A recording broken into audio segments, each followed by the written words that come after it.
Okay, let's dive in. If you've opened a news app lately, scrolled your feed, or honestly just talked to anyone this week, you probably know the feeling. The AI Firehose is just on full Oh, blast. absolutely. It's this torrent of headlines, right?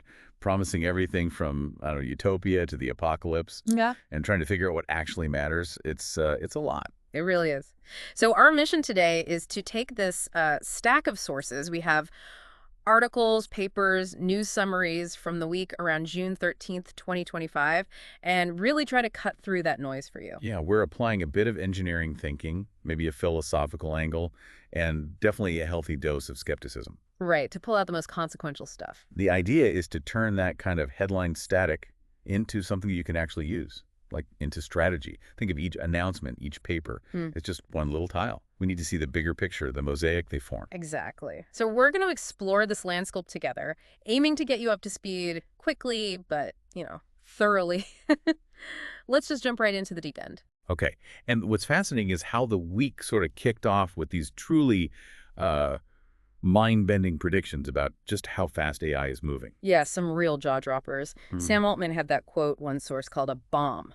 He basically said, "We're past the event horizon, the takeoff has started." Whoa.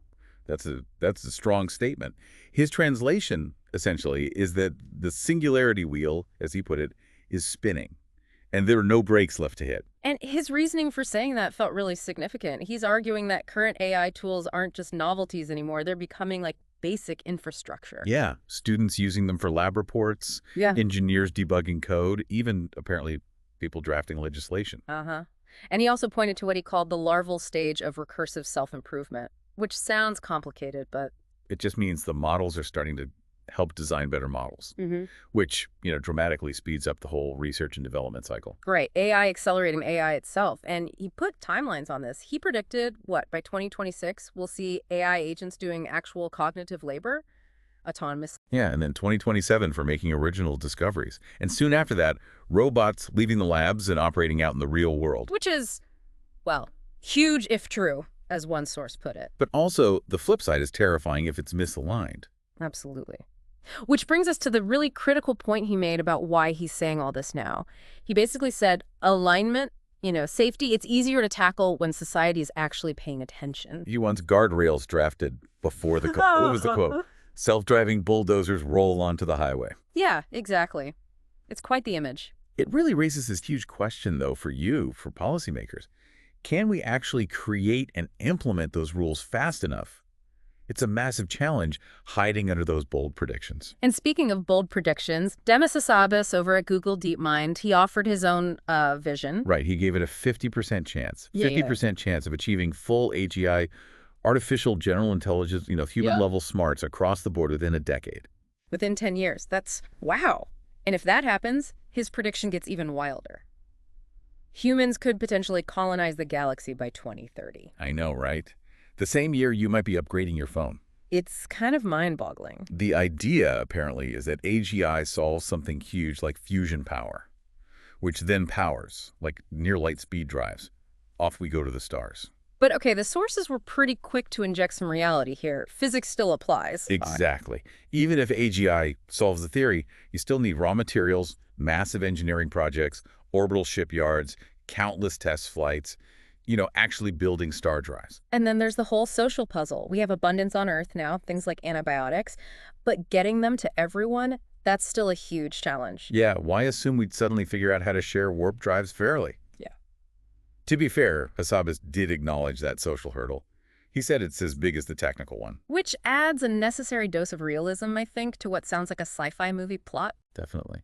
So you've got these predictions soaring, out to the cosmos, and then Apple comes along and kind of punctures the hype balloon, as one source nicely put it. Right. A quiet paper they released before their big developer conference.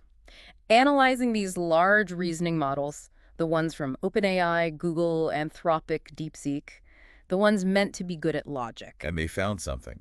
Well, pretty significant. They found that these models hit a certain point, a complexity threshold in problems, and their accuracy just falls off a cliff, goes to zero. Yeah, performance just tanks. Yeah. Worse, the detailed analysis, the token-level stuff, showed the models actually spend less computational effort on the harder parts of the problem. Less effort on the hard parts. That's weird. It is. Apple called it the illusion of thinking.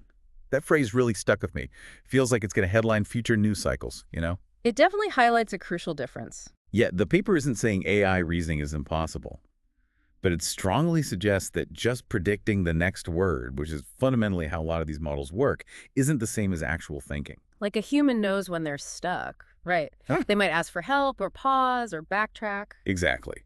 These models, based on Apple's findings anyway, seem to just confidently hallucinate an answer and move right along. So for engineers, this paper is gold. It shows where the weak spots are. Absolutely. But for investors just riding the hype wave, maybe a needed splash of cold reality. And for you, listening is a critical reminder. You really need to scrutinize the output from these things, especially on complex tasks. Don't just assume confidence means correctness. These reality checks are vital. They're like, checking the bridges before they collapse. Okay, so let's shift gears a bit, away from the big predictions and the reality checks, and look at some really concrete product updates, capability updates we saw this week. Yeah, some important stuff landed. One big one was OpenAI launching O3 Pro, initially for ChatGPT Pro and Team subscribers, right? API access coming soon. And they're really pitching this as a workhorse model, specifically for complex reasoning, debugging code, hard math problems, chemistry, even drafting business plans. And a key thing they're highlighting is better multimodal tools, which means the model can use other things, execute Python code, search the web, look at PDFs, use memory from the conversation. Multimodal meaning it can handle different kinds of information, not just text, or use tools. Right, so it's less like just talking to a very fluent parrot.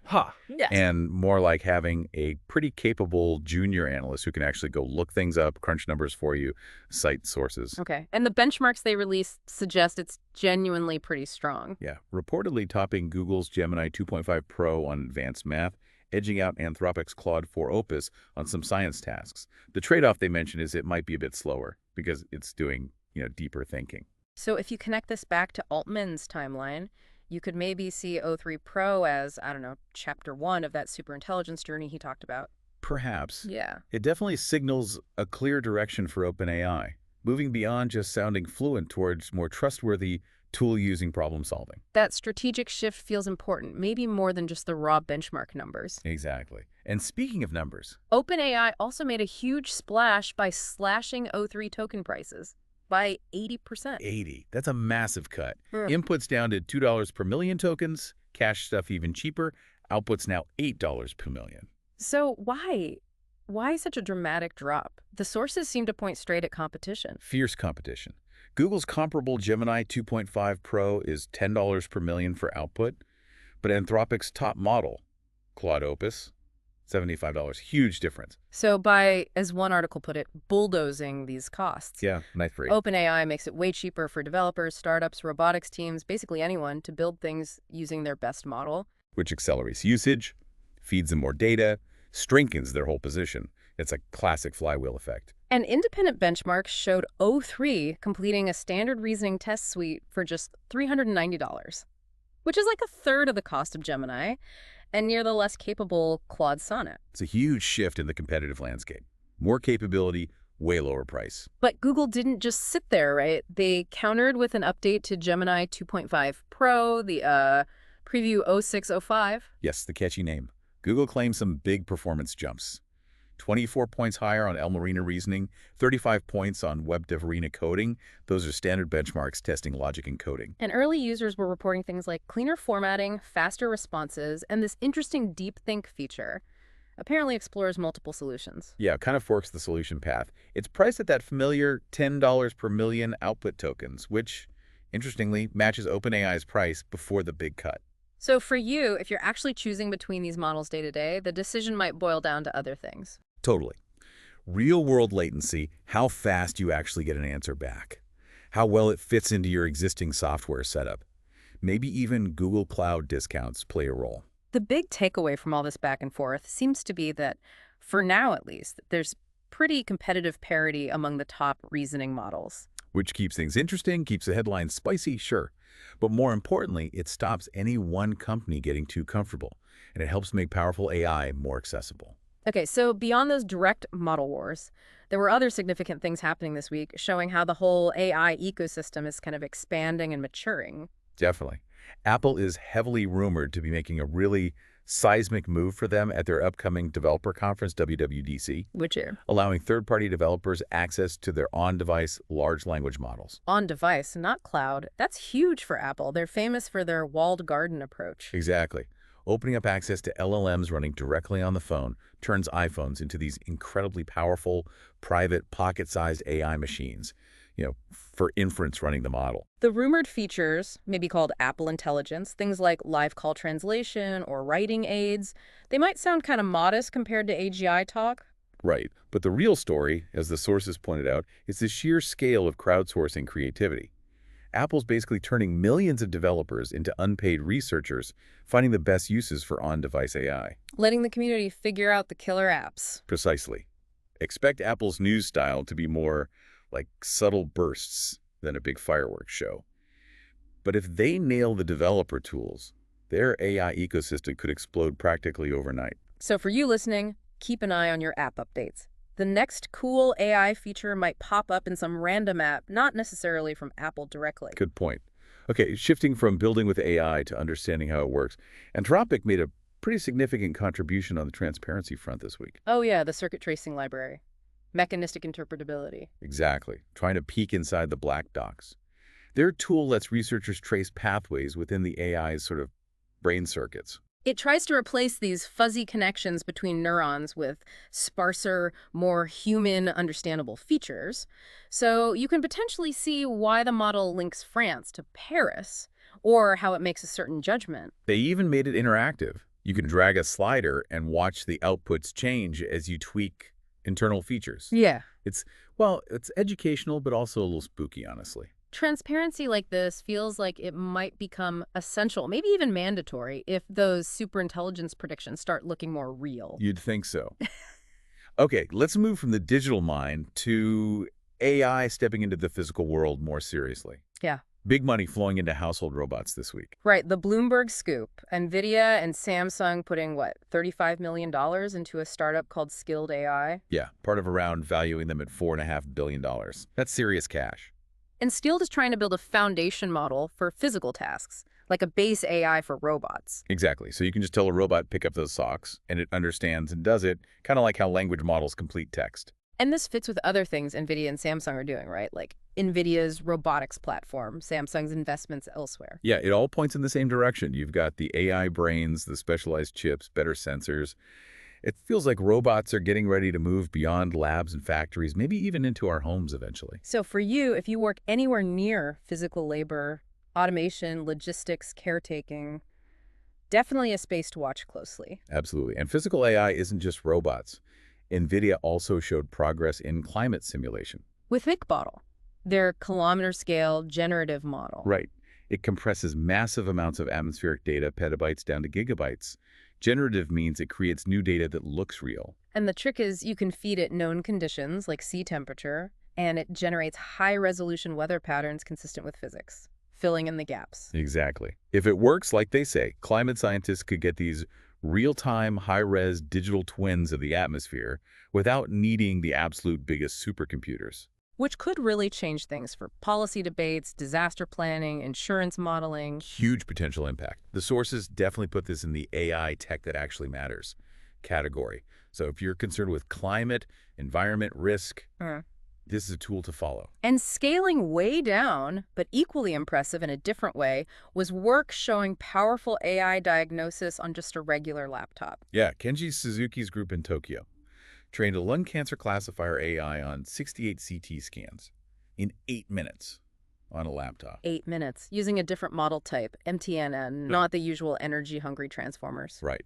much more efficient. And it still performed really well, AUC of 0.92, which is a strong diagnostic score. The big deal here isn't just the speed or accuracy, it's the tiny hardware footprint. Exactly. It hints at a future where powerful diagnostic AI could run in rural clinics, places with limited tech infrastructure, just on available hardware. No need for massive cloud compute or huge power draws. That feels genuinely groundbreaking. Deserves standing ovations, as one source said. Totally agree. For you thinking about global health or tech access, this is a really powerful example.